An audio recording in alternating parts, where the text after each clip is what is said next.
Buyers versus sellers, guys. Who's winning the battle of 2023? Stay tuned.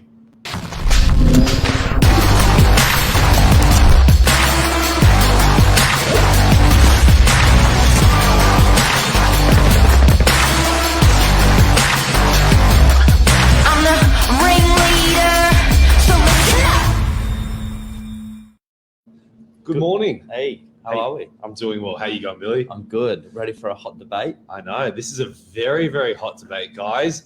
Buyers versus sellers 2023. So the year of 2022 is over. I think we can comfortably say this year has definitely been a buyer's market. Yes. With a big shifting in pricing, the power's definitely been in the buyer's hands. And now looking forward to 2023, what do we think is going to happen? It's going to be, I guess, an exciting year. We've seen off the back of 2020 some big price corrections. Fair to say the market's probably stabled now. Where the market's come off from probably November last year. You've got you've got some interesting opportunity ahead, and I think we're certainly going to see that carry through to the new year. I think it's interesting because you read, there's so much media coverage on the Australian property market. Aussies love their property. I feel like compared to a lot of other countries where I guess you're buying your house to live in and that's sort of it, you're not really thinking as much about the values up, down and how it all works. Versus Aussies, not only is it a place to live, not only is it an investment, but it just seems to be that hotly debated topic around the barbecue as well over Christmas time, where it just, everyone loves to talk about it. And I think, and I've heard a lot of different viewpoints as well on this.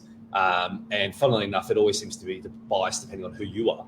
So I've heard sellers say it's going to be a seller's market. I've heard buyers say it's going to be a buyer's market. Go figure. And it's interesting to hear everyone's points. And I think there's some very valid points on either side of it. But interestingly so, I think COVID's proven this.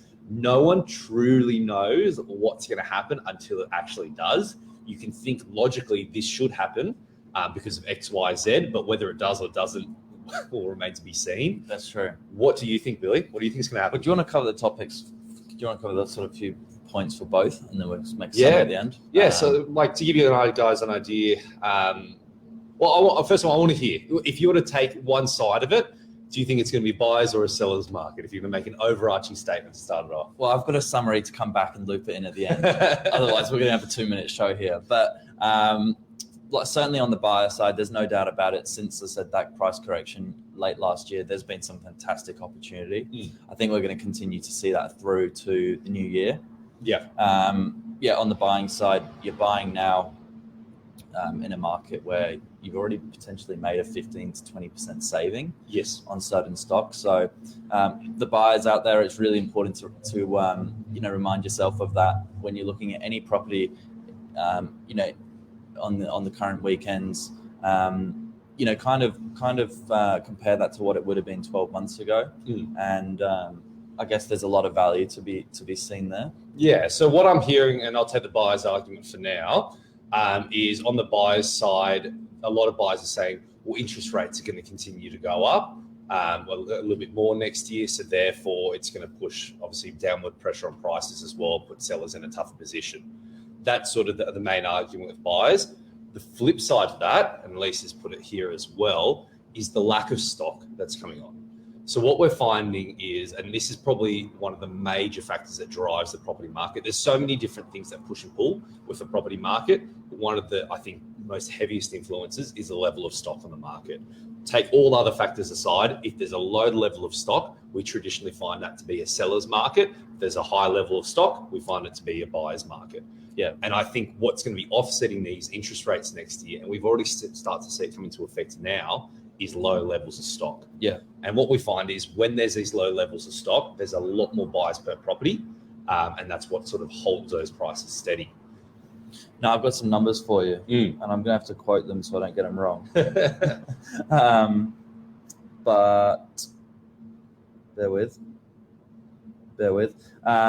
So some data here for you, that people that love the numbers. New listings have dropped by 26.3%. From this time last year? In 4 weeks ended December 4th. which is very, from very a year low. ago. Yeah, which is extremely low. To give you guys an idea, a year ago was at the peak of the market. And traditionally, when the market's peaking, that means super, super low stock. That's what's pushing those prices up because there wasn't the interest rate talk back then. So prices were flying through the roof. It was really low stock then anyway. Right now, we're sitting 26% below where it was then, and that was already a low level. Yeah. It's very interesting to see. And then further to that, we're down 12% compared to the 5-year average. And I thought you had an interesting take on that. Because the 5-year average, from what I've seen with the numbers, is the past 4 years before this year in property have been quite buoyant. We pretty much coming off the back of 2018 have had quite a strong property market for the number of years. And traditionally that has been fueled by this low stock levels, because the main reason why is not necessarily in a hot market. It wasn't because not many sellers were coming on. It's just because the properties were turning over so quickly. So as soon as they did come on, they were sold. They were sold for a great price. Yet we're still on, from the average of 5 years, we're still well and truly below that by another 12%, which once again is a very strong indicator that's pushing towards being on the seller side when you look in that tunnel vision. But that's not the only thing that affects it. Yeah. Sorry, cut you off. That's right. Another interesting thing to look at, and Luke's commented here, days on market. So days on market have stretched out a lot. And this is another big thing as well. When you look at all the properties, so I don't have the numbers right in front of me now, Luke, but I know that the average days on market when we were peaking the market was under a month. Now I think the average days on market around the Northern Beaches is pushing up sort of 2.5 months, that sort of rough ballpark there. And the very interesting thing to see is when you're sitting with such long days on market, that traditionally means high stock, because not only does the new stock roll in, but the old stock's still sitting there as well. So there's a lot of property sitting there on the market.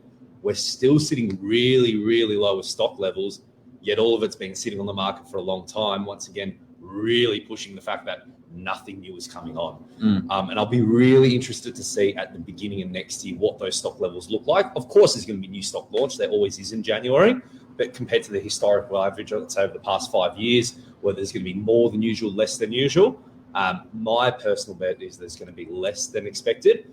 And I think it's actually going to quite greatly offset interest rates. I've got a very interesting analogy I'd like to give going into next year for the buyers as well. And I think this is going to be something very, very relevant to what the buying is going to look like next year. I think with interest rates going up, I agree. People are talking about the interest rate cliff, where a lot of people on fixed interest rates, and they're going to come off that. Yes. And so that's going to push, obviously, sellers into a point where they go, things looking a bit tight now, it's time to sell. I think that will have an effect on the market. On the flip side of that, because of the low stock levels, because of the number of buyers out there, I do not think that's going to push prices back much further. Yeah. A great example is we had a property not too long ago, and this we're starting to see now, that an owner said, we want to be sold before Christmas. Do what you need to do, make sure it's sold in a market where days on market are stretching out over, let's say, 2.5 months. We put a very, very attractive price guide because we want to ensure, and the owner was happy to take a lower price to ensure that it was sold in a timely fashion. So I won't mention which property. And then we put that property on. We had about 25 groups through that first open home, which is huge numbers. We've been seeing maybe 3 to 5 groups before that. We had multiple offers coming in, and we were under contract after that first open within 48 hours, well and truly above the owner's expectations. They were happy to take less, and we made it cheap, but the buyers decided no. We voted and pushed it above even where the owner was happy to sell it at. And I think this is going to be something that's going to happen a lot next year. There's certainly not a lack of buyers. There's a lot of buyers out there. But we're not finding buyers sort of overextending themselves. No. With an urgency to rush into a property. I think maybe that was a little bit more apparent last year. Yeah. Everyone's well and truly living within their means now. The new economy's here. The new, I guess, people understand how much everything's going to cost now, so that they're definitely working with that. Yeah. There's no, not as much FOMO maybe. No, definitely not. Now it's the opposite way. It's I don't know what the acronym is, but fear of overpaying. That's the new FOMO that people are doing at the moment, where they're going, "Oh, I'm worried to jump in now because I'm scared I'm going to pay too much."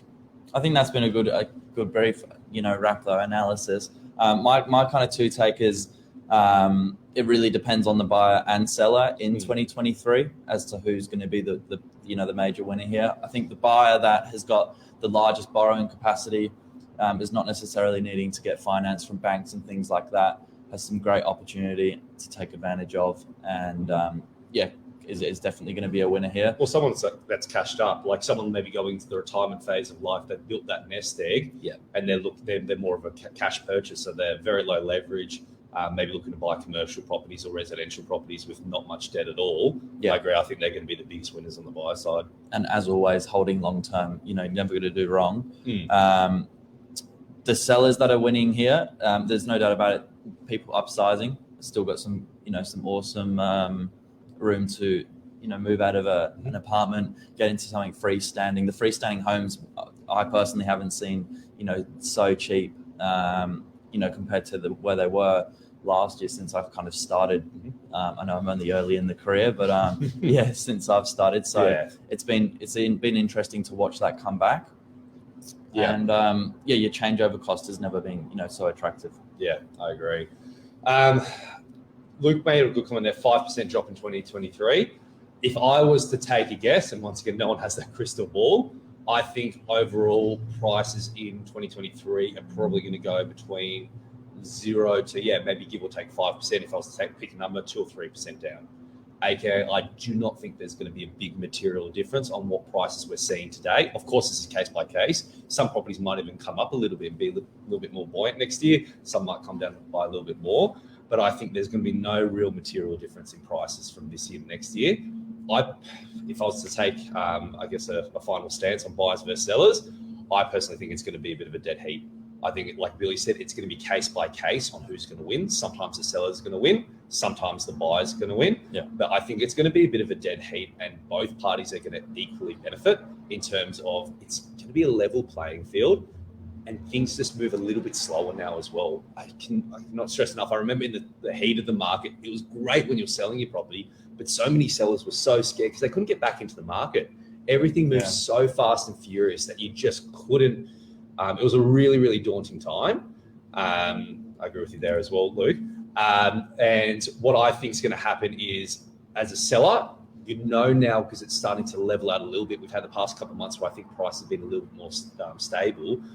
Roughly what you can sell for, roughly what you can buy for. You can actually plan ahead and make that move. And same thing as a buyer as well.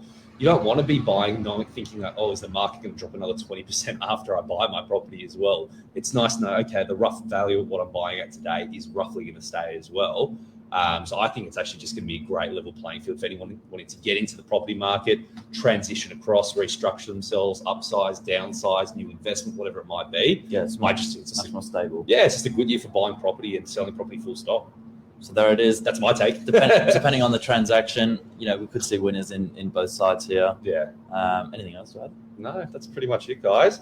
I'd be interested to hear other people's takes as well. Obviously, we've had a couple of comments as well. After the video, guys, feel free to pop your comments in there as well. I'm happy to see what debates people put up on either side, because I know people feel very strongly one way or the other. So very, very interested to hear everyone's point of view. Yeah, we didn't go out too far out on a limb today, but it's definitely a topic a lot of people are talking about. It's what we think, for what it's worth. And as you said, around the barbecue this time of year, it's highly debated. It's highly debated, and it's always whichever side of the fence you're sitting on seems to be the way you seem to argue regardless. That's it. Thank you. Awesome. Thanks, guys.